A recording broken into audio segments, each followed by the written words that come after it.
All right, let's do some topics. What do you got? I got a couple. Dude, I got a bunch of good stuff. All right, let's pick one of yours. Let's do the Satoshi and the Paul Le Roux thing because they're both really interesting.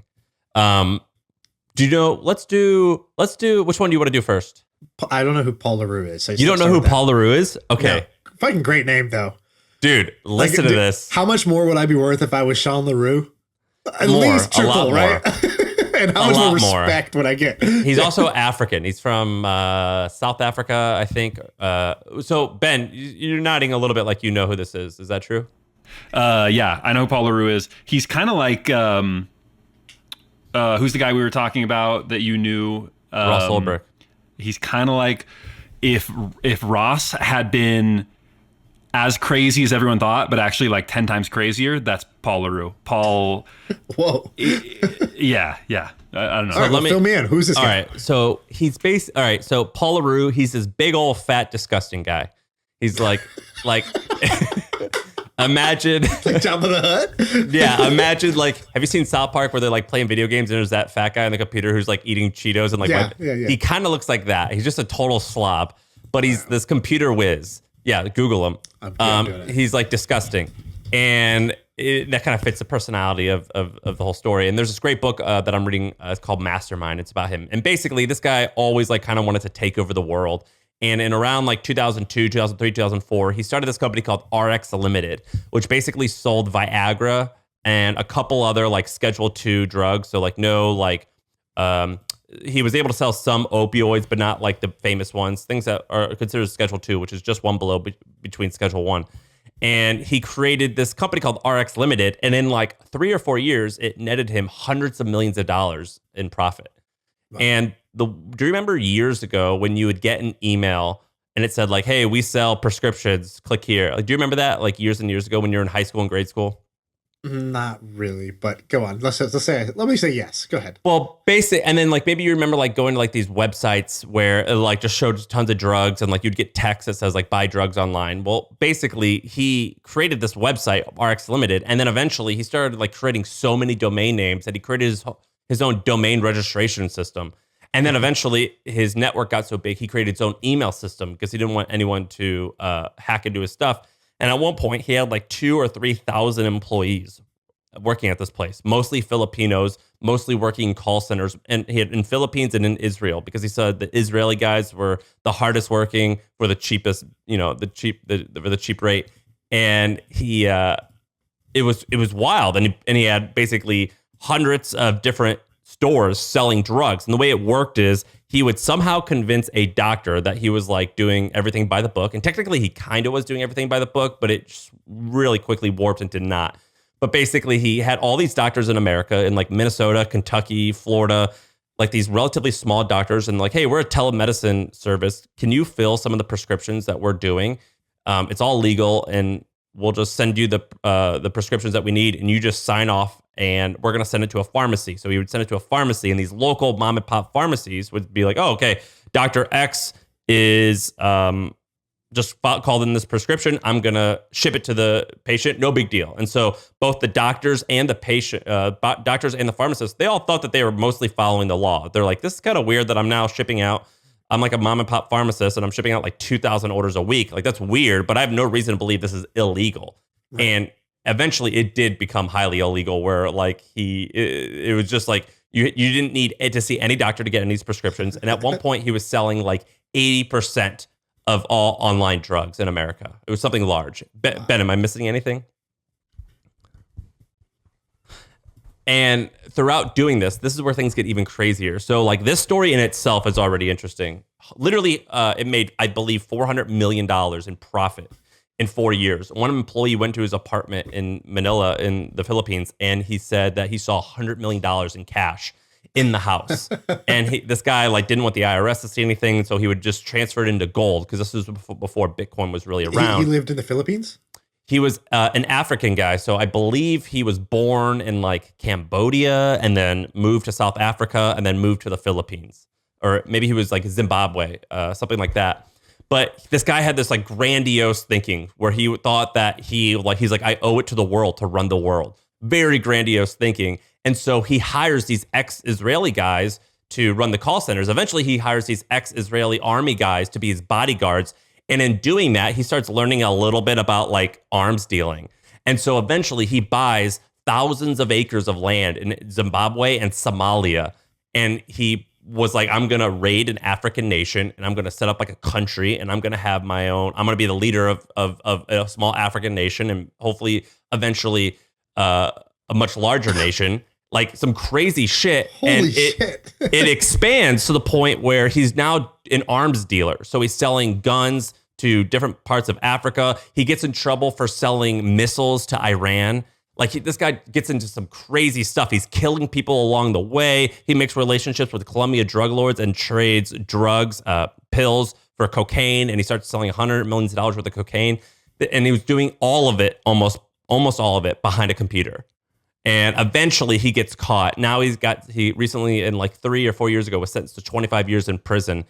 And that doesn't include what he's convicted for in the Philippines. So after he gets out, if he gets out, he's going to go straight to the Philippines. In the U.S. or he's in the U.S., but because he's like basically a drug lord, they won't say where he is. And so you can online, you can barely find any pictures of him other than one picture of his mugshot. And that's the only pictures that the one where he looks like really big, that's his mugshot. That's the only picture that I've really seen of him recently. And the guy, it's one of the craziest books I've ever read. And what I started talking to you about Satoshi because a lot of people think they're like, well, I don't really, there's not a ton of evidence that shows that he invented Bitcoin, but he was talking about like creating a digital currency early on. When he was arrested, Satoshi quit blogging. And you could read a lot of this guy's emails, and that's really interesting. And that's kind of how I got to the other topic of Satoshi, where you can like read all of his old blog posts. But this guy, it's incredibly fascinating. He would have been an awesome business person had it not been for, going the wrong route. But it's a crazy book. What was in the emails? You just see him commenting with people. So he was actually like a really good writer for a little while. And he even, this guy is so interesting. He wrote guest posts, I believe, for the Washington Post under a pseudonym, talking about like the future of money and like all these weird economic stuff. But he was somewhat eloquent, but in person he was brutish. He was an asshole. He was disgusting. They would go to McDonald's and he wouldn't even talk to his employees. He would kind of tell them to F off. He wasn't very pleasant to be around. And but in the emails he wrote pretty nicely, actually. What are you gonna say, Ben? They found 500 pounds of cocaine on his yacht when it crashed, which was worth like $100 million. And he also owned a logging business in Somalia. At one point, he was like, I'm going to create a business that will fend off. So basically, all the Western countries driving through Somalia, if they want the pirates not to talk to them, I'm going to be the go-between. And I'm going to get money from them and I'm going to pay the pirates off and take a little bit of profit. He owned that business. He also was in the mining. This guy did like at one point, the DA, the district attorney of, I believe, New York said, we think this is the most dangerous and powerful man in the world. And all of it was done on the computer. And he was very early in all this. Like he's very kind of in the same ballpark as a lot of the crypto guys. And like some of his ideas, even though he was a criminal, were like totally on point with the Bitcoin stuff. So it's super fascinating.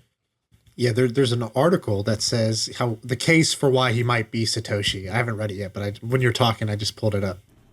You say he did it all behind a computer, and my research on this is old. I was looking at this story like a year ago, but don't I remember a story about him like throwing someone off his yacht and having people shoot them in the water or something like that?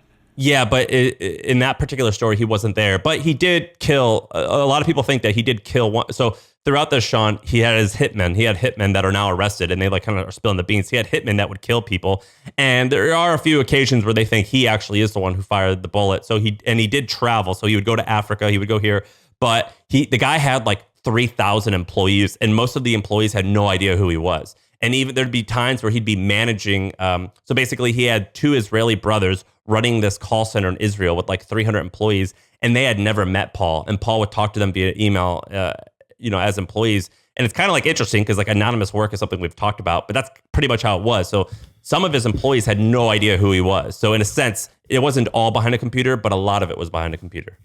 This article I pulled up about him, it says he's the Jeff Bezos of organized crime, and it says he's the digital El Chapo because he was moving so much weight. He was he was given up for adoption by his birth parents. That rejection haunted him. And then it says he was, transformed himself into a programming genius who developed encryption software like E4M in the 90s. He founded RX Limited, which was the black market for pharmaceuticals.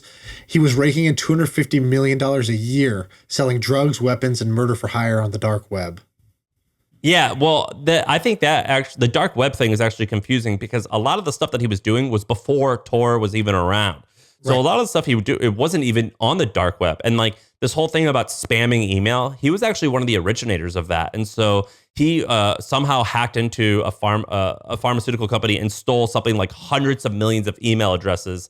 And he would spam these guys like crazy. And the reason why he bought all these domain names is a domain would get banned, then he would switch a domain. So it was incredibly complex what he did. And he, before he turned to the dark side, he founded he built like a small open source product that helped encrypt things.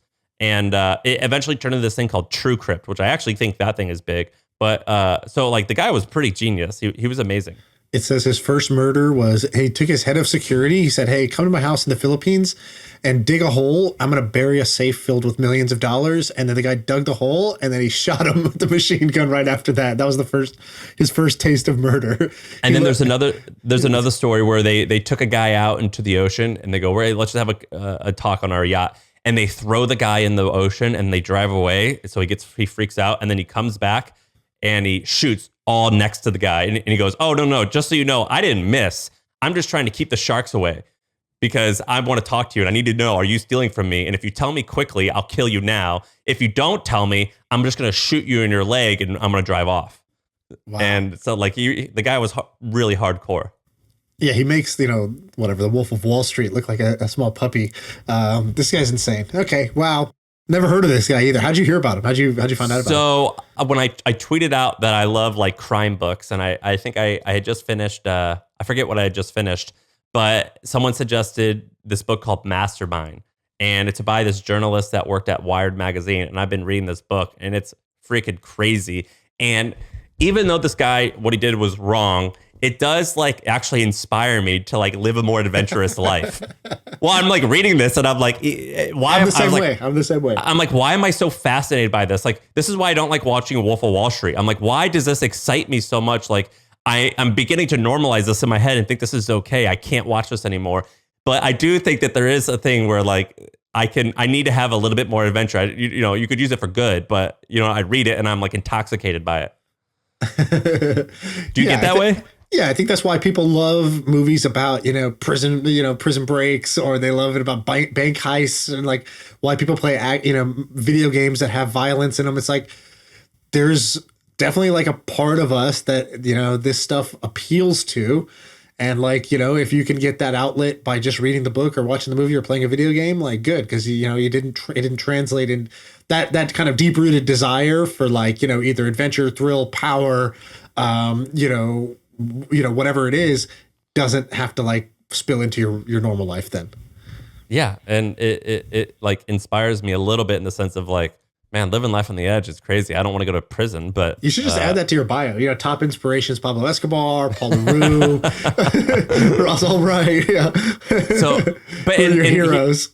And one of the reasons why it's interesting is the cool thing about criminals online is that you can read their correspondence. So like when they arrested him, he had his computer open, and so they were able to like see a bunch of stuff.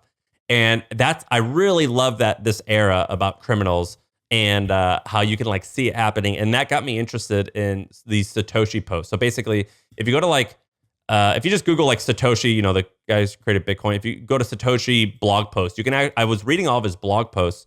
And what I found to be really fun is you go to his first blog post where he talks about introducing Bitcoin, and you can go to the forum is still up. And I spent about an hour looking at all the people commenting on it and Googling all of them and seeing what they're doing and what they're up to. And you could see them like reply like, hey, Satoshi, this is actually a really good idea. I've been tinkering with this. I went ahead and purchased 500 Bitcoins just to try it out. You know what I mean? It's really fascinating. The first few comments, I think, weren't I think if I remember correctly, the original comments, like it's not like this thread blew up and people were instantly like, genius, this is a breakthrough, this is a genius idea, right? Like that's not what no, it was like, this is cute. Right. And so like literally the first comment. So there's Sepp Halsberger says, great stuff. This is the first real innovation. So this guy recognized it for what it is. This is the first real innovation in money since the Bank of England started to issue promissory notes for gold in the vaults, which became banknotes. I believe an open source currency has great potential, a bit like Google has become the default search engine for many of us. And then then there's some people who are like, I have questions about how it works. And then there's like Hal Finney, who I think Hal Finney got the first transaction, Satoshi sent it to him. And I think he had the most questions about it, which is why some people think Hal Finney was Satoshi Nakamoto. And I think he was also the first one to write out the total addressable market for it. I remember reading that one time where he's like, well, if this got adopted, each one of these coins is going to be worth over $1 million, right? And he broke down why, which is it's hard to even discuss that now. Today, that sounds weird. Imagine 2009, you're on a forum and, somebody posts this thing about how they're creating, the new world money. And you're like, well, that means this little random thing that I could go mine on my computer. You could just send me 5,000 of these right now. Each one of those could be worth $1 million. And to me, that was really impressive. The people who saw it for what it is, which is a true innovation, something that's great, something that could catch on. I'm pretty blown away by that. Me too. I think it's amazing. When I read it, I feel inspired. And I think that's why I got obsessed a little bit with Paul Le Roux, is just these people who just have this self-belief and vision, even if it's a horrible vision, and go out and do it. And they're in the depths of the internet. It's really interesting. And I've been reading all of the Satoshi's forum posts and just seeing these, you can click and see these guys' profiles. They're wearing fedoras and Crocodile Dundee hats. They're the nerd, the guys who I would dismiss and be like, oh, what do you know? Okay, nerd, you're smart, but you're just outlandish. I can't believe anything that you're doing. You read this and they're incredibly thoughtful and they are taking it seriously right off the bat. And I admire that. And it's a really, really fun thing to read. Yeah, I think it's on the, I think there was a forum. It was called the P2P Foundation or something like that. It was the original forum that this was on. It was a Ning forum or something like that. And so, the people who hang out in these types of forums, right, they're obviously pretty hardcore, either into peer-to-peer, into cryptography, into these different subjects. And so, hanging out at the fringes, hanging out. I gave a talk recently for a bunch of people in the Midwest. They zoomed me in and they were like, we just want you to talk to our group. And one of them asked, they go, you said something about surrounding yourself with interested people. How do you do that? What do you actually do to do that? And I basically told him, I go, I'm a pretty normal person. I like catchy songs by Katy Perry. I don't have great music taste. I if something's in the top 40, I'm oh, that's pretty good. It's not I have this this nose for the next big thing, but there are people who have that. That's their superpower. And so I used to make fun of those people because every time they would do something weird, I would be like, oh, weird. And then I'd point out how weird it is. And I would kind of laugh at it. And they didn't really care because they weren't trying to be cool anyways. I remember in college, the guy who lived next door to me, this guy Tofik, I walked in, he was playing a video game, StarCraft or something like that. And he turned to talk to me and the game kept going. And I was like, are you even playing? Are you just, this is a computer? And he was yeah, he's like, no, I'm watching the match from last night in Korea. I'm like, what? You're watching somebody else play video games? This is back in, it must have been 2006 or something like that. And he's like, yeah, I'm watching a recording of this match that happened in the Korean server. And I'm like, dude, say 5 more lame things than that. I'll give you $100 if you can say tell me you're a virgin without telling me you're a virgin. Yeah, exactly. I was just oh, okay, never coming in this room again. And then later, fast forward 10 years or whatever, our company gets acquired by Twitch. And all of a sudden my title's director of esports or something like that. And he calls me, he's like, you motherfucker. He's like, oh, Mr. Esports now, huh? And I was just like, yeah, dude, it's a big thing, you were on top of it. And I sort of, was embarrassed because it was so true. I was making fun of that behavior. And then sure enough, that becomes such a, it was a multi-billion-dollar idea. I was watching other people play video games. And so I've kind of learned the hard way many times of making a fool out of myself on that. Where now when I hear something weird, I'm just immediately let me pull up a chair. So tell me, why do you do this? Do other people do this? How often do you do this? And the weirder it is, the more I want to lean into that phenomenon because I know it's just a matter of time until they discover that this is a totally normal behavior. It's like, oh, you only drink Soylent for all your meals? Like, oh, interesting. Is there a community of people who do this? Yeah. We're called, whatever, biohackers. There's a subreddit with like tens of thousands of us. Like, oh, interesting. You can start to see that the future is already here. It's just not everywhere. And like, how do you get closer to the future? You just find people who already live in the future, do weird stuff, and then you don't judge them. In fact, you just like have the opposite reaction I used to have. And this exercise of reading these old blog posts and all the commenters is, I think you just kind of put it in a little more eloquent way, but that's exactly what's happening is like, you're seeing like, pattern recognition is kind of a stupid buzzword, but like you're trying to like see like, well, I know for sure that A, this sounds silly at first, and B, it worked. So like, what does this like pattern of like people dismissing and like coming up with like, and how do I not make that same mistake? The guy that you talked about, what was the forum called? The P2P Foundation. Yeah, I on the very bottom of the forum it says like about, and you could like read who the owner is, and he's just a professor in Berlin or something. Like he's just a guy, and it's pretty fascinating. I'm like, man, like all these people were. It's like they this is kind of weird to say, but they're like they were around when Jesus was around. Like like they like saw this like thing that like potentially changes the next 1,000 years or the next 500 years of history, and they like saw it, and I think that's really fascinating. So, dude, I put this in the Milk Road. I don't know if you saw this thing about like, so the big Bitcoin conference just happened in Miami. Yeah, that was really good. On Friday, you did that, right? Yeah, I did that one on Friday. That was the highest rated one. Yeah, that killed it. That was so good. But I don't know if you saw the clip. I think I had linked to the clip in there of. So Peter Thiel he gives his talk at the Bitcoin conference in 2022, just happened. And before he comes out, they played on the big screen, this video that I had seen before. I think I even talked about it on here once, but there's this video. I've watched a ton of old Peter Thiel videos. So there's a video of him giving a talk in 1999. And he's talking about the idea of a currency not owned by the government. And basically this 2-minute clip of Peter Thiel basically describing Bitcoin without saying the word Bitcoin. And he didn't know how it would work, but he's like, the world needs a currency that's not controlled by, the central banks of different countries, blah, blah, blah. And I think PayPal originally, that was their vision, was to create, they used to have shirts that said one currency to rule them all or something like that. It was like this original idea of PayPal was to create one global virtual currency. And they shifted away from that later. Like, and he at this talk, he goes, yeah, we went to something that was more practical and it kind of worked, but like it was less ambitious. And like, you could tell he kind of like regretted it. Which is like before we wanted to create our own financial system, and then like we settled shit got really PayPal. hard, and we settled on PayPal. It's a payments network that like it works with your existing bank, with the existing dollar currency, and to send to somebody else's existing bank. So we're just like a funnel to funnel money through, and like that was cool, but like, man, this other thing was the big idea, and Bitcoin kind of proved that was the big idea, later on. But him giving that talk in 1999 to me is so crazy. Like that's one of the greatest like calls I've ever seen of just calling it with what's going to happen and why it's going to happen. And in that talk, he's like, this currency will live on your cell phone outside of a bank. Smartphones are going to be a thing. And then you think about it, it's like, 1999, man, iPhone came out in 2007. So he's predicting smartphone. He's like, we're already seeing the adoption of smartphones in Finland. And he also said, he gave a 5-year term, and you're like, it was 10, but he got it right. Yeah, he's like there will be 1 billion smartphone devices in the next 5 years. It took 10 years, but like 1 billion devices. Like there was never a billion user product.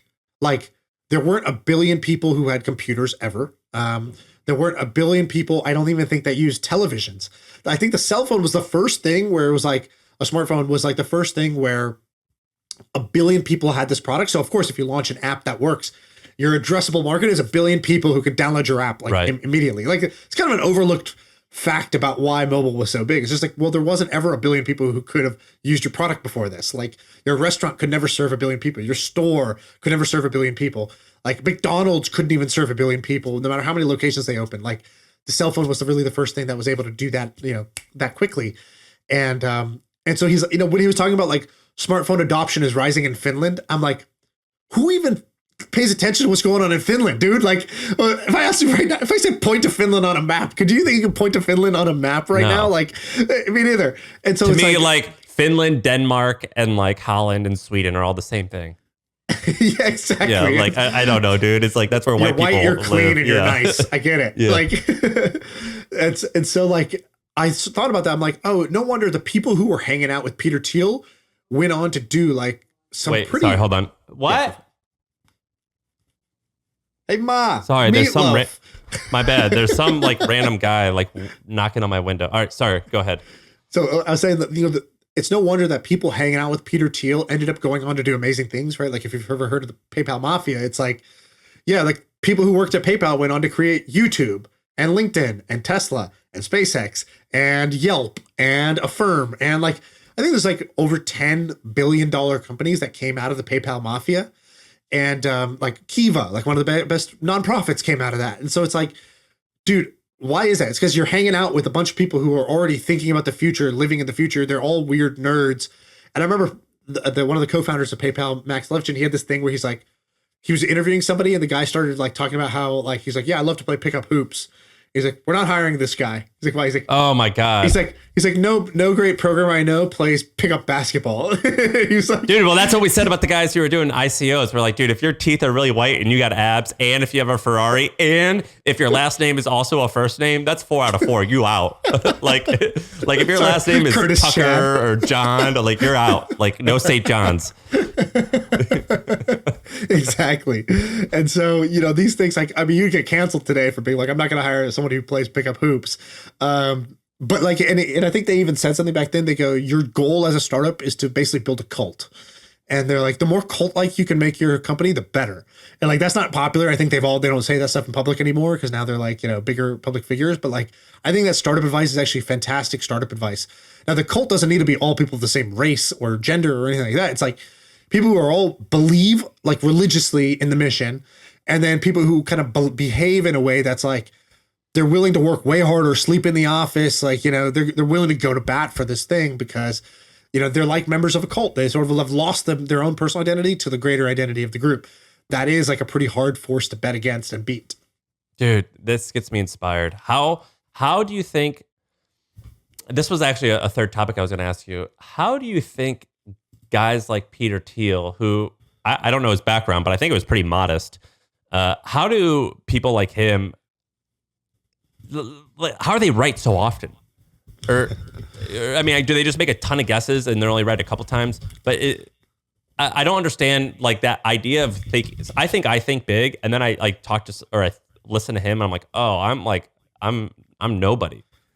Yeah, dude. When you hear him talk, it's like when you're in a plane that takes off, and all of a sudden the houses start to look like little toys, and the people start to look like ants. The cars look like little flecks. It's like that's how my brain feels when I hear Peter Thiel talk. I'm like, oh, I am a small simpleton. I'm a single cell organism compared to this guy in terms of just like where my brain goes, how much conviction I have around my own original thoughts, because like that's his thing, right? Like he's all about being a contrarian, and I think Jeff Bezos said this about Peter Thiel. He goes, yeah, that's the thing about contrarians. They're usually wrong, and somebody else said like, Peter's constantly predicting sort of like the end of the world and the market crash. And like, you just remember it, the 2 times he was right in the 20 years. And like the 4 times he was wrong, it just seemed like he was a little bit late on his prediction. And so I think there's definitely something to like, being wrong a bunch, but it's like it's more like when you're right in a major, major way. And I think he was right about PayPal in a major way. I think he was right about Facebook in a major way, right? He was the first investor in Facebook. He bought a 10% stake in Facebook for $500,000.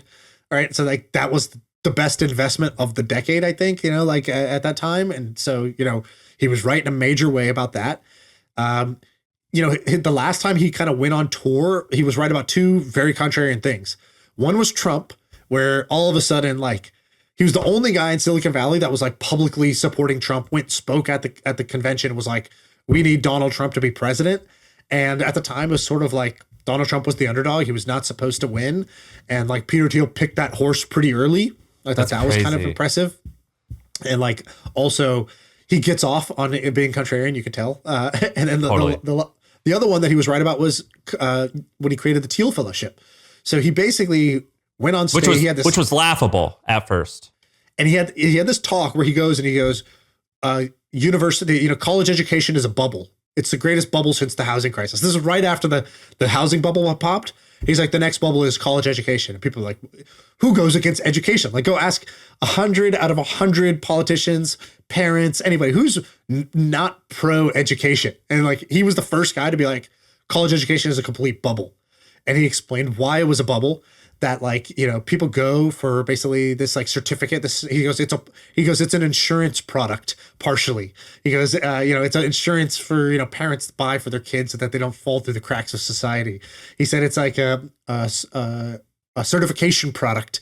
You don't go there to learn, you go there to get your certificate.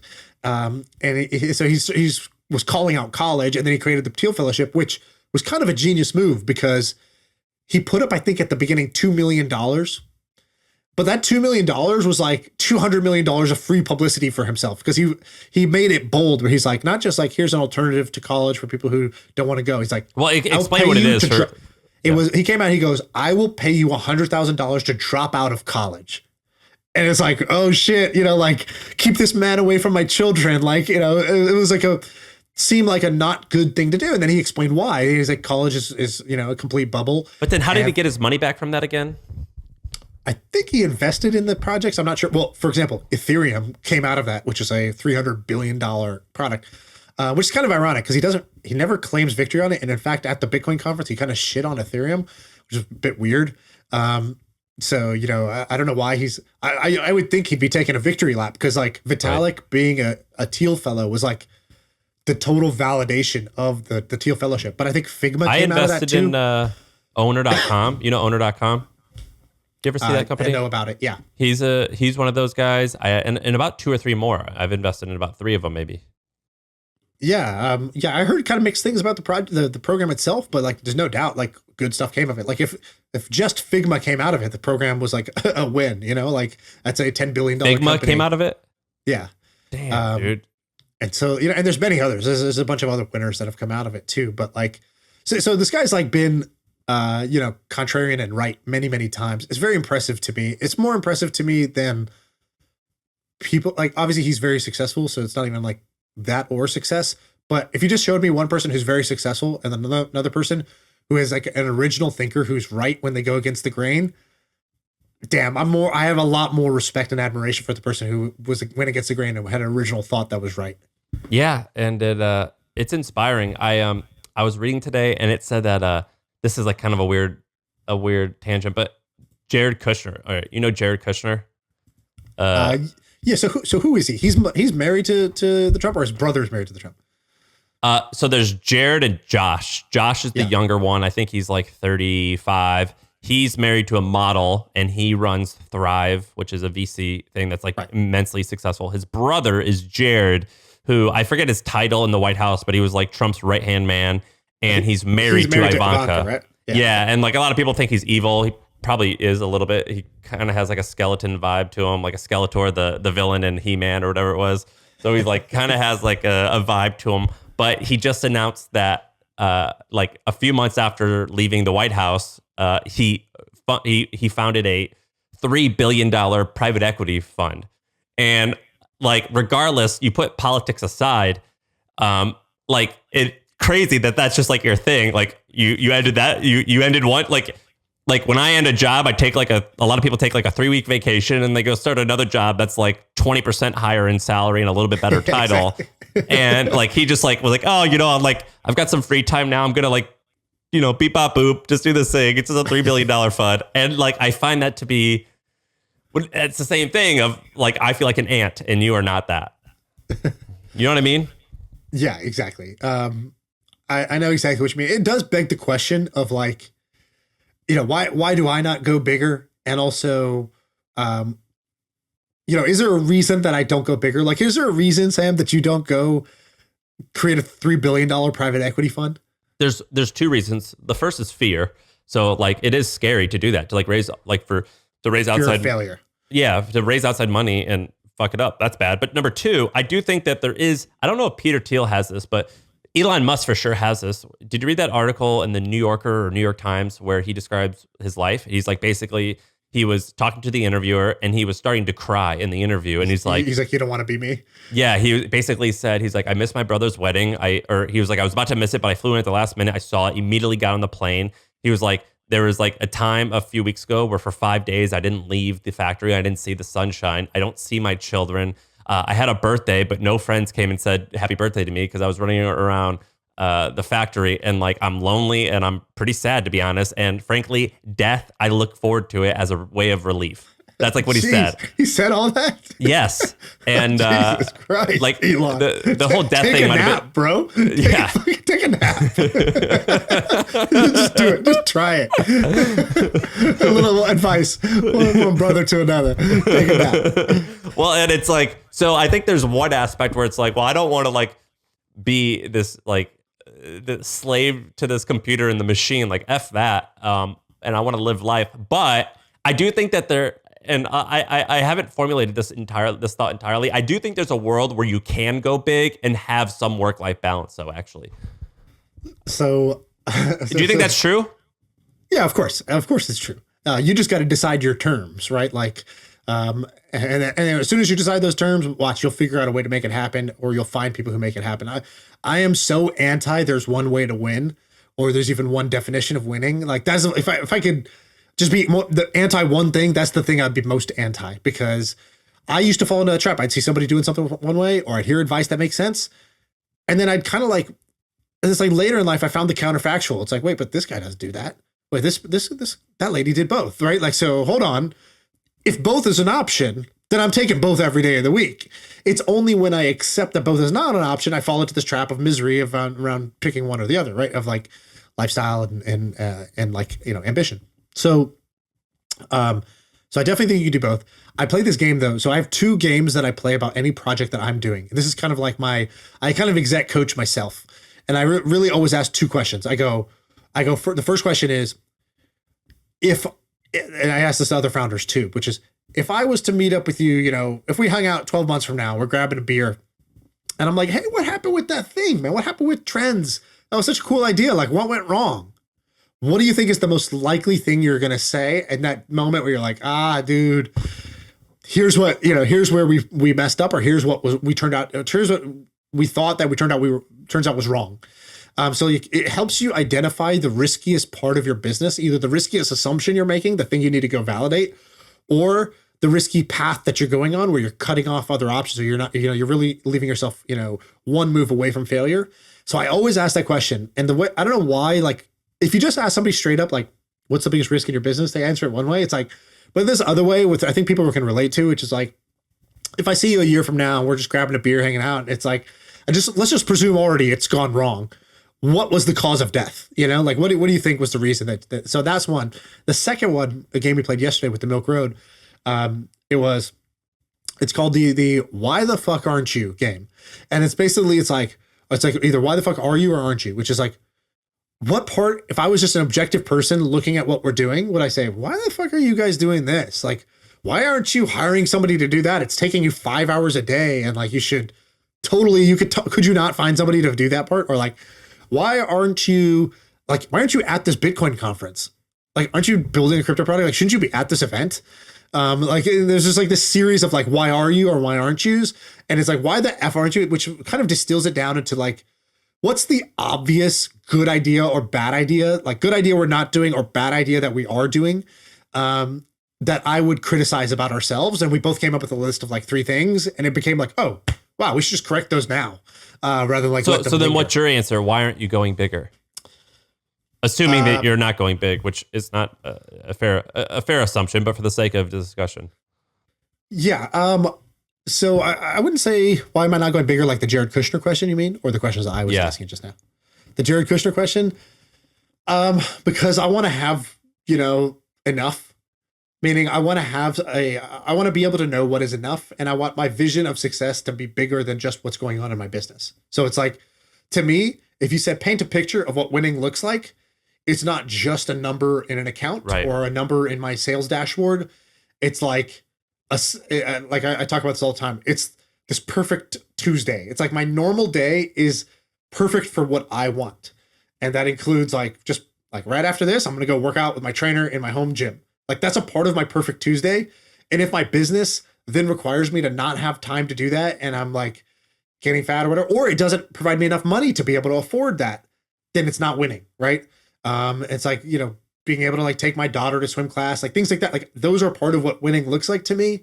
And so I'm just not gonna like deviate from that. The only thing I question is not why don't I go bigger? It's, is this picture the picture I really want, or is this outdated? And do I need to update it? You know, and like, that's the thing I find myself being like, oh man, I haven't updated this picture in a while. Or there's just like a gap over here where I don't know what I want. What would it feel like to know what I want? Okay, let me figure that out. Ben Wilson tweeted out, it's a superpower to know what you really want.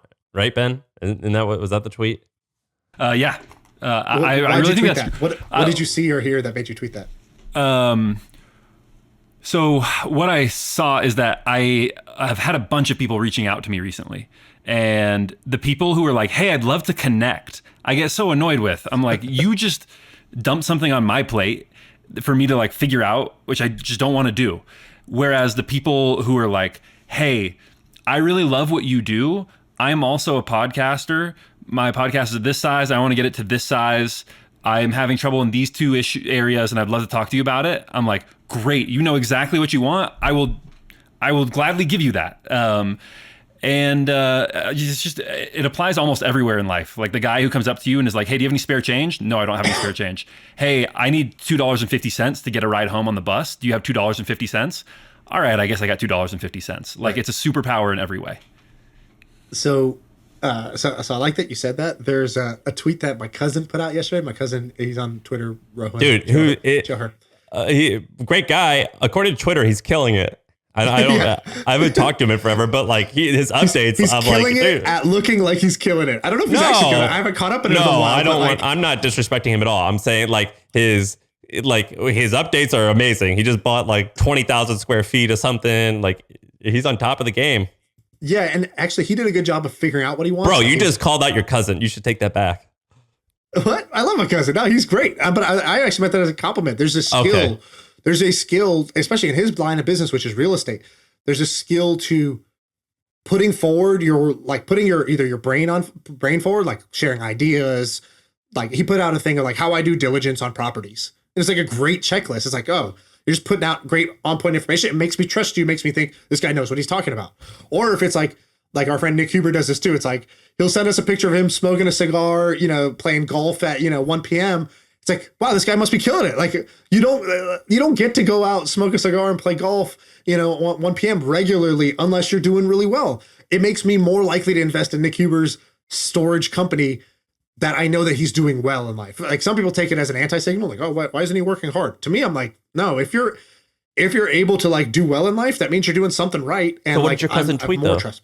So he tweeted something out. He goes, I'm looking for like a car, like a new SUV. It's like kind of a general vague thing.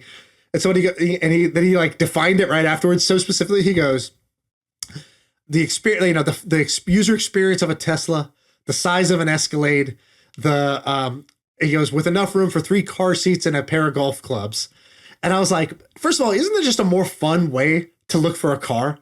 Like just to kind of imagine really what you want and like sink into the vividness of like just having it. And not like worrying about like, well, Tesla doesn't make a big car like an Escalade. No, fuck that. I'm not grounded in reality. I'm living over here in my reality of what I want. And he's got 1 kid, so I'm like, 3 car seats. All right, he's planning ahead. Like that's good. And I just thought it was a great example of like specificity. So to me, a lot of people are vague in general when they should really be being specific. And then the opposite is also true. Sometimes people are like, man, I don't know what I want specifically, and they get tied up in a knot because of that. And my trainer had a great framework for that. He goes, you got to know when to be general and when to be specific. He goes, if you, sometimes you will tell you need to be more specific with what you want. That means like the type of description my cousin gave about like, the lifestyle. Right. That what he described as a car is not just a car, it's a lifestyle. And then the second thing is like, when do you be general? So my trainer, I was like, well, what if I don't know what I want? Right. Like if he said, what's your body goal? Right. His personal trainer. I'd be like, well, I don't really have a picture. Like, I don't know if I want to, like, I could say, oh, I just want to have like a 12 pack, but like, I don't even know if that's true. Right. I'm like, I don't know exactly what I want. And he's like, cool. Just imagine satisfaction. He goes, just first get to a place of feeling satisfied about it where you're not stressed about it anymore. He goes, He goes, relief is a very powerful emotion. Satisfaction is a powerful emotion. He goes, most people feel relieved one time a day, and it's when they poop. And he goes, and now people bring their phone in and they're not even paying attention. They miss it. They miss out on the one moment of relief they were going to have that day. He goes, so I get good at feeling relief. I want to practice feeling relieved and satisfied, because once you get good at feeling relieved and satisfied, you know what things you want. You're faster to figure out what things you want that will lead back to that emotion. And like, you're just better at being satisfied from a meal or a workout or whatever it is, these daily things in your life. He goes, and so we made a deal. It's like, I'm going to be relieved more times than I poop today. And it's like, that's the goal. That's the first goal. Hilarious. This is all from your trainer? Yeah. What a smart ass dude. By the way, to talk about what your cousin's doing on real estate, I've talked to a bunch of these real estate guys. And I'm friends with a lot of them. Keith Wasserman, Chris Fort. Is that his name? Fort? Yeah, I think so. Nick Huber, Moses Kagan. Your cousin's getting in there. The strip mall guy. So there's like 10 of them that are like really popular, maybe 20. And I see the returns. They're really good. And the fees that they charge are crazy high. But like, who cares? It's I'm in Nick's Huber thing. It's a huge fee, but like I'm getting a good return, so I don't care. This is one of the coolest things that's happening on Twitter right now, is these real estate people are just crushing it all through Twitter. It's pretty amazing. I think some of them have shared that they bring in like tens of millions of dollars of investor money just off of people who are like, I'm a fan of your Twitter. Yes. Which is like, that means if you're in real estate, like, do what my cousin's doing, do what these guys are doing, like up your Twitter game, because it is going to lead to more deals and it's going to lead to more investors in your fund that you don't have to go knock on doors for. It's way easier to just tweet out stuff than it is to go like do 1 hour calls and seminars and webinars and in-person meetups trying to like schmooze for $1. Well, I have no idea how big Nick Huber, and this is Nick Huber from Sweaty Startup. I have no idea how big his portfolio is, but I wouldn't actually be surprised if it was over 9 figures. And I bet you if it is, most of it came via Twitter. Yeah.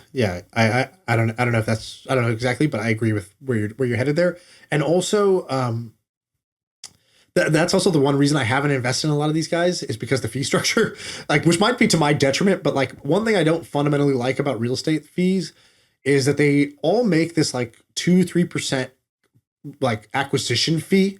Yeah. Which like, you will buy like a $50 million thing and it's like, wow, so you just banked $1 million in your pocket just for buying the thing, which leads you to an incentive, which is go buy more shit. Instead of being like really discerning between like a great property and a good property, it's like just go accumulate. And like, I think Nick has a little bit of a different strategy because he's got a kind of like a template now of like, he buys the self-storage thing, he cuts out a bunch of the labor, he adds in these automations. And so he like has a playbook of how to add value that I think not every investor says they have. I don't think they really have it. I think Nick actually does a great job of that. But like in general, I would say one reason I've shied away is because I dislike this incentive mismatch where like you're incentivized to take my money and go buy something because you get money today that's guaranteed, that is not linked to your returns.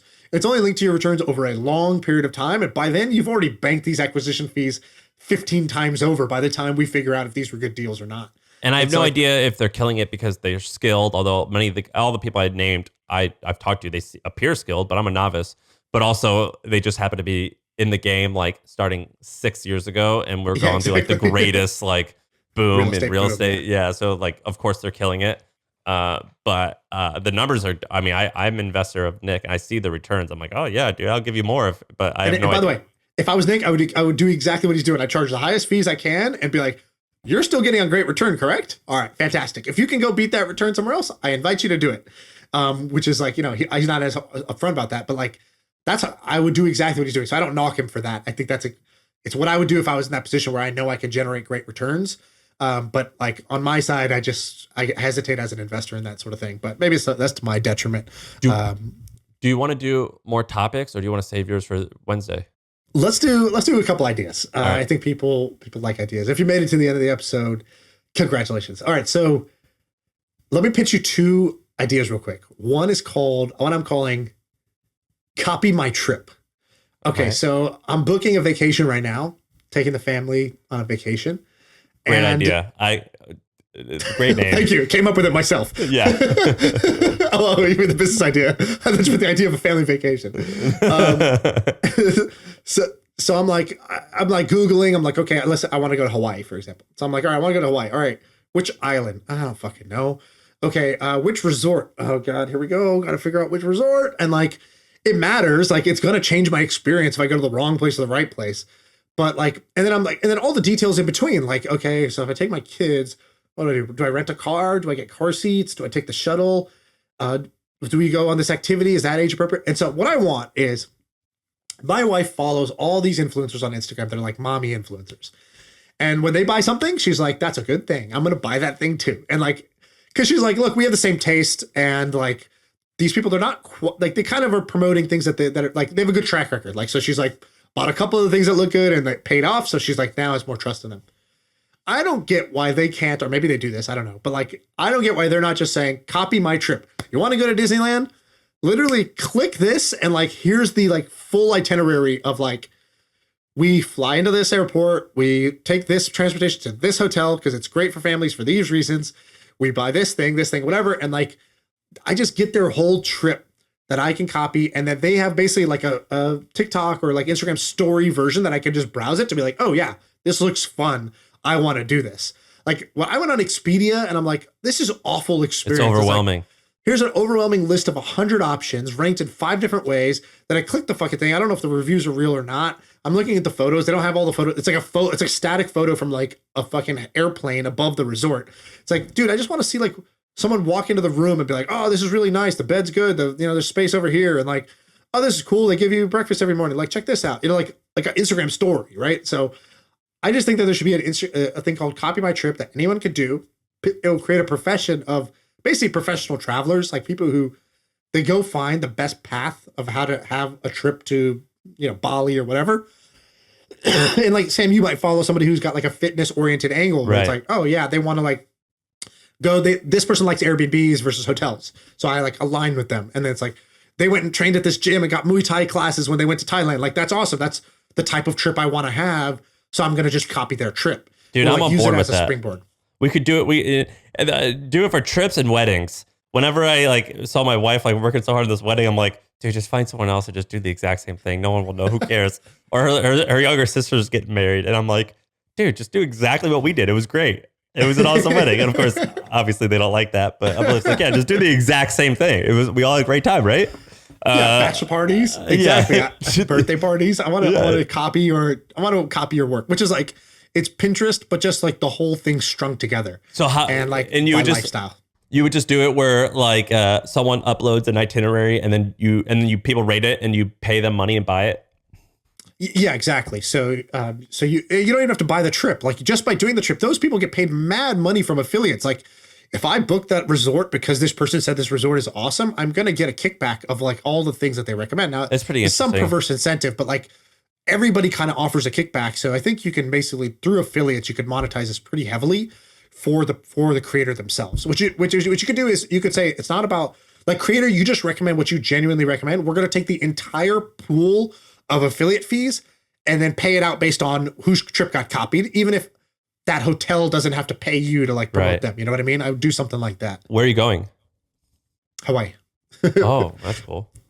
And you haven't found this is not a fictional example. This is a real example. And you haven't been able to find a no. I'm like, so first I went on whatever Expedia and I was like, oh God, miserable. Don't want to do this. Okay, what else could I do? Okay, I could tweet this out. Then I'm going to get a bunch of recommendations. All right, that might work, but that only works for me because I got a big following. All right. I was like, how do people do this? And I was like, okay, let me go look at like, an Instagram person I follow, but like, they're not going to happen to post about it that day. So like, it needs to be saved somewhere, like a link in the bio of like, or like, one of their Instagram story highlights, which is like, take one of our trips. And it's like, they always do this. Like, they do this with fashion. It's called like, I buy like, or some shit like that. It's like, if you like my outfits, you can go here and like, you can buy any of the items from my outfit and they get a kickback. It's basically like that for trips. And then I went on YouTube and I was watching like, okay, watch this like family vlog at one of the resorts. And I'm like, and they're okay, but it's like this 8-minute video and it's just that one aspect. It doesn't tell me about all the other shit that I could go do when I'm there and all that stuff. So anyways, I just think that dude, that's baller. I'm on board. Elements of this happening. It's just somebody should make this like an explicit thing, I think. Jack Smith uses VAs to do stuff constantly. And he's like, at one point, he even had some VAs going into hotels into different countries and like taking pictures and sending it to him to let him know what it was. But on a lighter, for real, on a lighter Most level, outrageous thing I've ever heard. it's crazy. And on a lighter, did he pay for them to go on vacation? Like he found a local VA near every hotel? he would find a local person. He's like, hey, can you go to these 3 hotels and take pictures and let me know? And then he would like show them to his wife, like, all right, which ones do you want? It was pretty. Dude, I'm calling him Jack Le Roux from now on. That's so crazy. He is kind of similar to that. Dude, he just sent me a picture and it was him and Andrew Wilkinson. And he's like, look, I'm with Andrew. And they have their TED Talk badge on. And so they're clearly at TED together. And I was like, oh, how funny. And Jack's awesome. Yeah. And anyway, he does this all the time. And it's actually really interesting. And there's this company called Flight Fox. Do you know what Flight Fox is?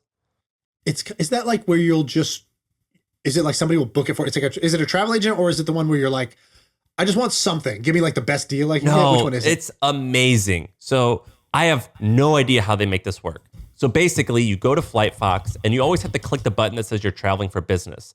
And then you select like, I want to go around this, I want to go this day and I want to come back on this time. Or you can even say, I want to go around this time.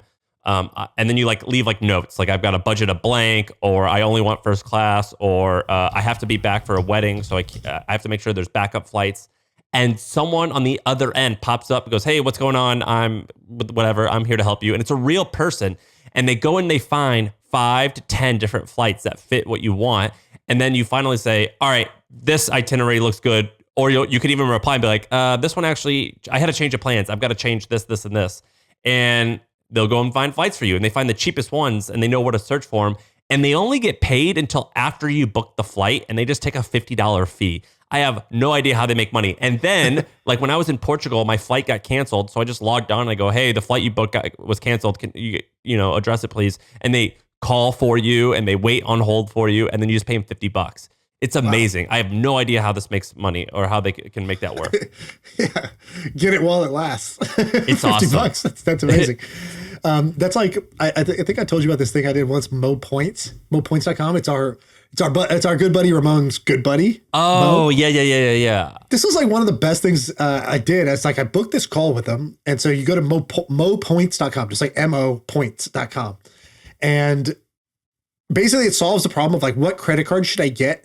And so you just call this guy and he's like, all right, look, like, again, you could just Google what credit card should I get? Guess what? You're going to get like the most SEO optimized blog posts in the world because they can make so much money off referring credit cards.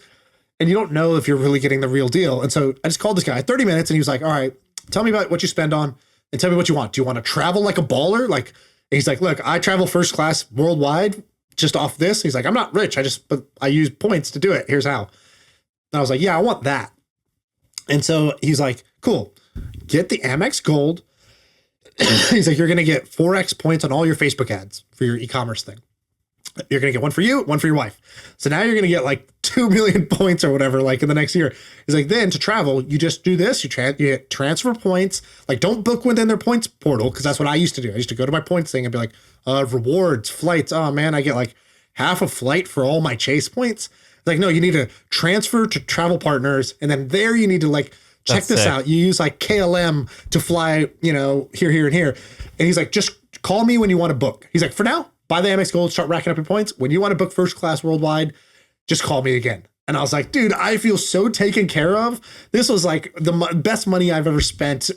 Just in terms of the relief of like, I'm in good hands, right? Like the real Allstate, I'm in good hands is fucking Mo from Mo Points. Dude, I'm a fan I of like these businesses. I like the model of these things are typically monetized through affiliates, but instead you're just going to pay and I'll give you a more honest answer. I like that idea a lot. Yeah, exactly. Me too. I think it's great. And people should go sign up for that thing. Cause if you spend a significant amount on like for your business, it's like, it just makes financial sense to like optimize that. So you're either going to get the best cash back.